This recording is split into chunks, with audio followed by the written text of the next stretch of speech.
The enemy is after your faith. And here's 3 reasons how I know that.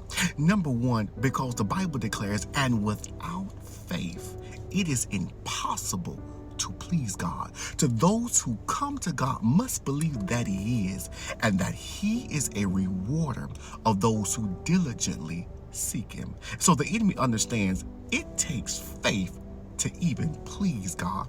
And if God is pleased, anything can happen. So the enemy is after your faith because faith pleases God. Faith honors God. But the second reason I know that the enemy is after your faith, because faith creates an environment where anything can happen. The Bible declares in Matthew chapter 13, verse 58, He could do little miracles there because of their unbelief. Not that He didn't have the power to do it, not that He didn't have the ability to do it, but because of their unbelief. And the enemy understands if he can rob you of your faith and replace it with doubt and unbelief, he knows it restricts how much God can do, because there's not an environment of faith. When there's an environment of faith, healing can break out. When there's an environment of faith, deliverance can break out. So the enemy try to rob you of your faith, keeping you from talking faith and walking faith. But the third reason why I know he's after your faith is because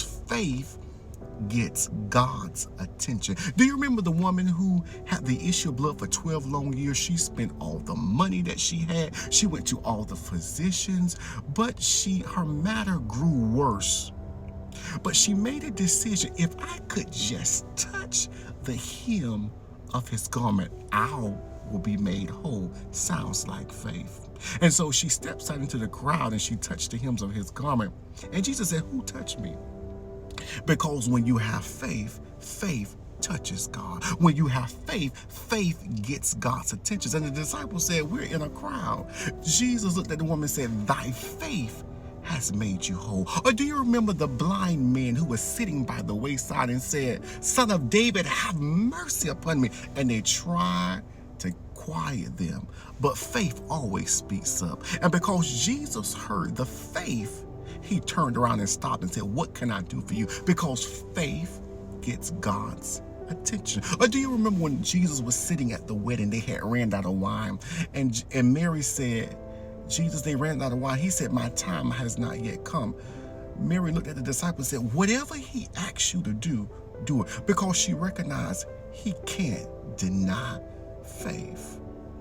So the enemy is after your faith because it pleases God. He's after your faith because it creates an environment for God to do anything. He's after your faith because it gets God's attention. But somebody just put at the bottom of the screen, "I still trust him."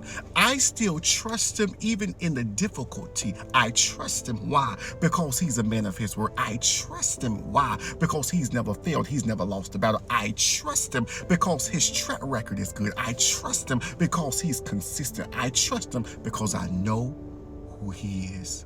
And because I know who he is, I'm not going to waver just because I'm having a bad day. Because a bad day doesn't mean a bad season. And a bad season doesn't mean a bad life.